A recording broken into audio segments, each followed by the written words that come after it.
రాకాలోకంకి స్వాగతం। ఈ కంటెంట్ మీకు నచ్చినట్లయితే లైక్ చేయండి, మీ బంధుమిత్రులకు షేర్ చేయండి। ఇప్పటివరకు సబ్స్క్రైబ్ చేసుకోకపోతే సబ్స్క్రైబ్ బటన్ని నొక్కండి, అదేవిధంగా బెల్ ఐకాన్ని కూడా నొక్కటం మర్చిపోకండి। మిత్రులారా, ఎగ్జిట్ పోల్ ఫలితాలు వచ్చేశాయి।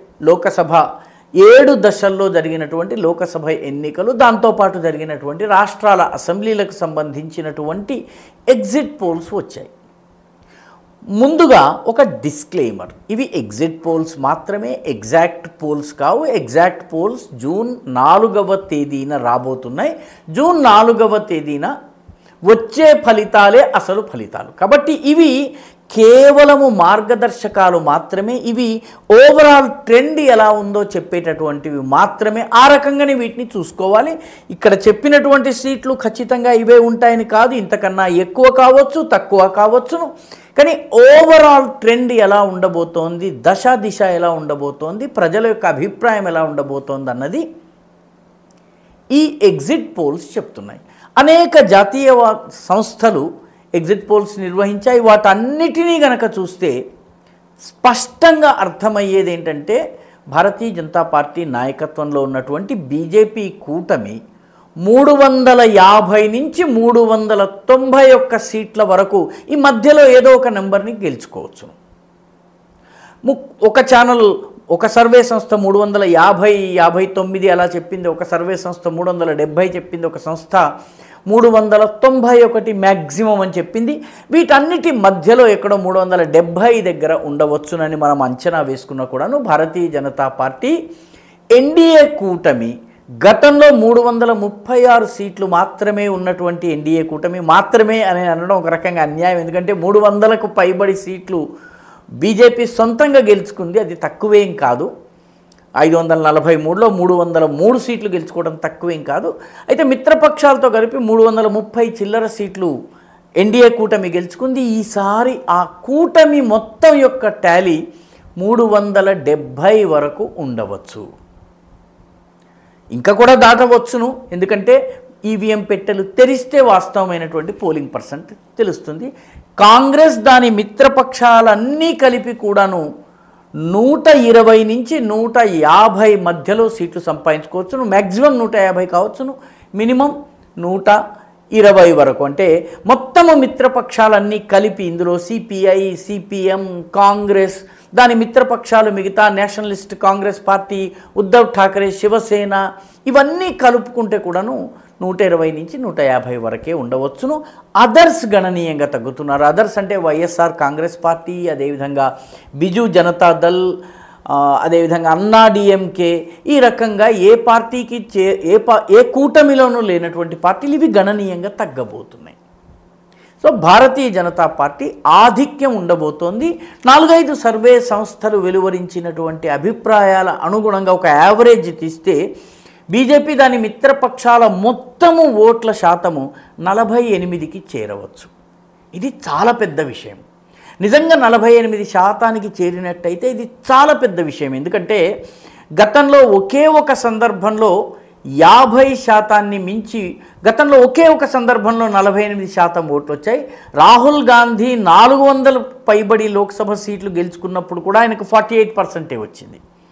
కాబట్టి ఇందిరాగాంధీ చనిపోయిన సానుభూతి, మిగతా ఏ ఎమోషనల్ ఇష్యూ లేకుండా 2019లో ఉన్నటువంటి పుల్వామా వంటి ఎమోషనల్ ఇష్యూ కూడాను, దేశభక్తికి సంబంధించిన ఇష్యూ కూడా లేకుండా, ఎటువంటి ఎలక్షన్ ఇష్యూ లేకుండా కేవలము పాజిటివ్ ఓట్స్ మాత్రమే ఉన్నటువంటి ఇన్కంబెంట్ ప్రభుత్వానికి పడడము, అది 48% వరకు చేరడం అనేది చాలా రిమార్కబుల్। ఎందుకంటే 2014లో బీజేపీ 31% ఓట్లు సంపాదించుకుంటే 2019కి అది 38% అయింది। ఈసారి బీజేపీ స్వయంగా 7-8% పెంచుకున్న, మిత్రపక్షాలన్నీ కలిపినట్లయితే ఇది 10-11% పెరిగే అవకాశం ఉంది।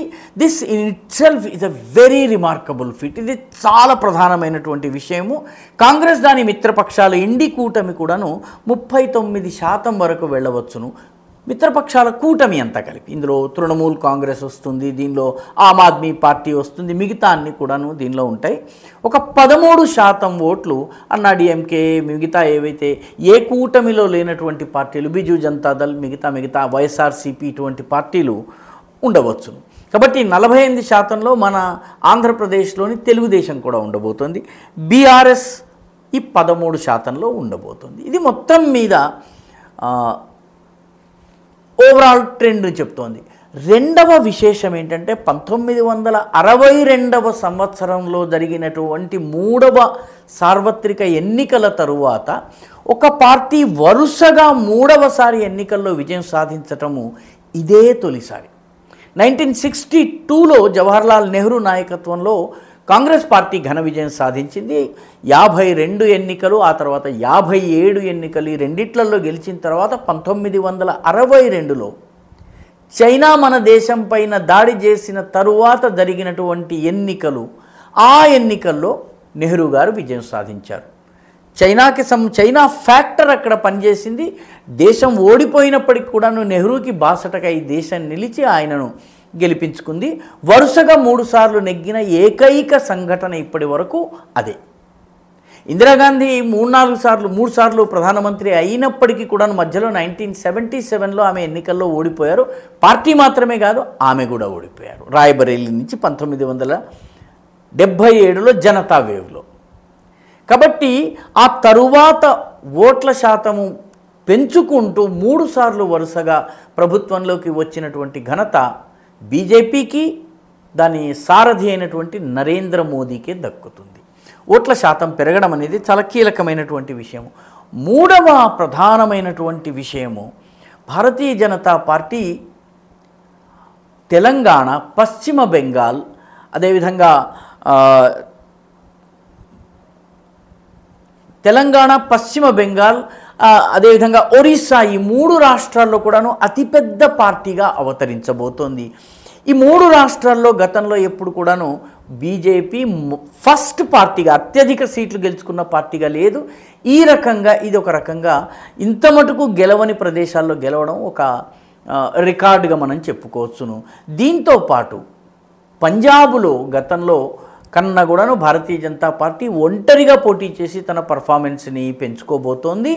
హర్యానాలో, రాజస్థాన్లో, మధ్యప్రదేశ్లో బీజేపీ ఎదురీదుతోందన్నటువంటి కథనాలకు భిన్నంగా క్లీన్ స్వీప్, దాదాపు క్లీన్ స్వీప్ వచ్చేటటువంటి సూచనలు కనిపిస్తున్నాయి.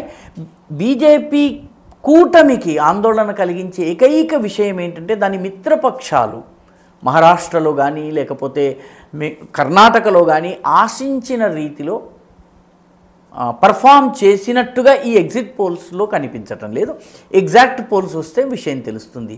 మరొక ముఖ్యమైనటువంటి పాయింట్ ఏంటంటే ఈశాన్య భారతంలో 25 సీట్లలో కనీసం 24 సీట్లు బీజేపీ, దాని మిత్రపక్షాలు నెగ్గబోతున్నాయి. ఒక సీటు, మేఘాలయలో ఉన్నటువంటి ఒక సీటు కాంగ్రెస్ గెలిచే సూచనలు కనిపిస్తున్నాయి. అది ఒక్కటి మినహాయిస్తే ఆల్మోస్ట్ ఒక క్లీన్ స్వీప్ జరగబోతోంది. ఒక 2 సీట్లు అస్సాములో, 1 సీటు మేఘాలయలో వచ్చేటటువంటి కాంగ్రెస్కి వచ్చే అవకాశం ఉంది. ఒక రకంగా క్లీన్ స్వీప్ చేసినట్టుగా అవకాశం ఉంది. కాబట్టి ఎగ్జిట్ పోల్సే గనక నిజమైతే తమిళనాడులో అన్నామలై, అస్సాములో హిమాంత బిశ్వ శర్మ, మహారాష్ట్రలో దేవేంద్ర ఫడ్నీస్, వీళ్ళు కీలకమైనటువంటి జాతీయ స్థాయి నేతలుగా ఎదగబోతున్నారు. ఇది ఓవరాల్గా మనకి లోక్సభ ఎన్నికలకు సంబంధించినటువంటి విషయము.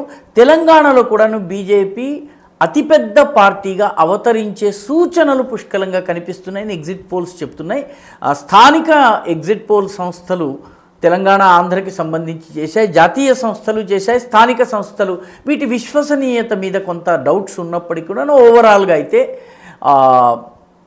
బీజేపీ 1వ స్థానంలో ఉంటుంది, లేదా కాంగ్రెస్ బీజేపీలు పోటాపోటీగా తెలంగాణలో ఉండబోతున్నాయి అన్నది చెప్తున్నాయి.